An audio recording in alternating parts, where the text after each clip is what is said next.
Good evening everyone. I am Kanya and today I will be taking interview of a staff nurse. Let me introduce Shravanti, a staff nurse. What is your main staple food? Rice. Rice. Has there been any changes in the kind of food you consume in comparison to what your parents or grandparents are? మీరు తినే ఆహారంలో ఏదైనా మార్పిడాలు ఉన్నాయా మీరు మీ parents లేదా grand parents తినే దాంట్లో? మా గ్రాండ్ పేరెంట్స్ వాళ్ళ కాలంలో ఎక్కువ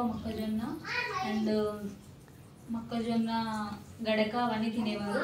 ఇప్పుడు ఎక్కువ రైస్ అయిపోయింది. ఇంకా ఫుడ్లో కూడా చాలా మార్పులు ఉన్నాయి. ఇప్పుడు అవి తినడం వల్ల చాలా హెల్త్కి ఎఫెక్ట్ జరుగుతుంది. Did you observe any changes in growing crops? Use of fertilizers, more pesticides, machine. Does it affect your lifestyle? ఈ మధ్య కాలంలో తినే ఆహారంలో ఎక్కువ ఫర్టిలైజర్, పెస్టిసైడ్స్ ఇలాంటివి మీకు కనిపిస్తుందా? మీ లైఫ్ స్టైల్కి ఎట్లాంటి ఎఫెక్ట్ వస్తుంది?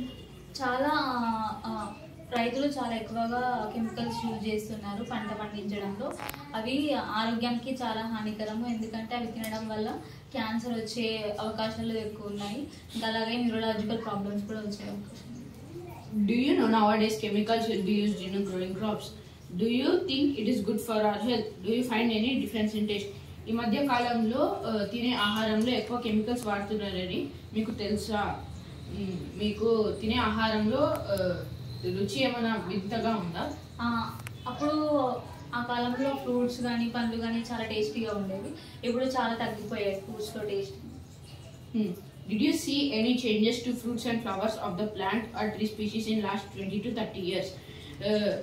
ఫ్రూట్స్ ఇంకా ఫ్లవర్స్ యొక్క ప్లాంట్స్ ఉన్నాయి చూడు, వాటిలో ఏమైనా 20 to 30 years ఏమైనా చేంజెస్ కనిపించిందా? చాలా చేంజెస్ ఉంటాయి.